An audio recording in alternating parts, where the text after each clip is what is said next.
आज कामाला बिलकुल जाऊशी वाटत नव्हतं. Good morning guys. आज झाली दिवसाची सुरुवात आणि बिलकुल जाण्याची इच्छा नव्हती, पण काय करणार, जावं तर लागेलच म्हणून तयारी वगैरे केली वगैरे. आणि रोजची बडबड तुम्हाला माहिती आहे, आता तेच तेच सांगून मला पण कंटाळा आला आहे, पण ठीक आहे. त्यानंतर स्टोल वगैरे बांधला आणि आपण आपल्या धन्नूवर बसून म्हणजे धन्नू स्टार्ट वगैरे केली, पाया वगैरे पडल्या आणि त्यानंतर निघाले मी जॉबला जाण्यासाठी. तर आता सगळ्यांनाच माहिती 10ला तो पण टाईम माझा सेमच आहे. तर तिथं गेले वगैरे, मध्ये गेले आणि आपले काम करायला घेतले.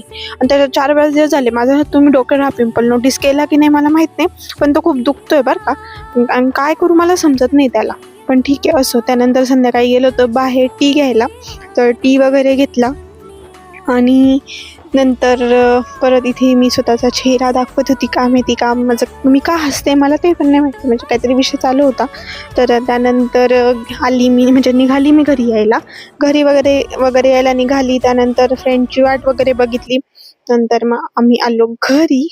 घरी आले आणि पहिलं काम म्हणजे मी आज केलं की माझ्या धन्नूला मी आज धुतलं म्हणजे फक्त पाणी वगैरे टाकून धुतलं, कारण खूप खराब झाली होती म्हणून. त्यानंतर काय, घरी येऊन आपला टाइमपास चालूच असतो. टाइमपास वगैरे केला ना आज दिवसभर, जसं काही मी खास काही केलं नाहीये. तर भेटू आपण उद्याच्या ब्लॉगमध्ये. बाय.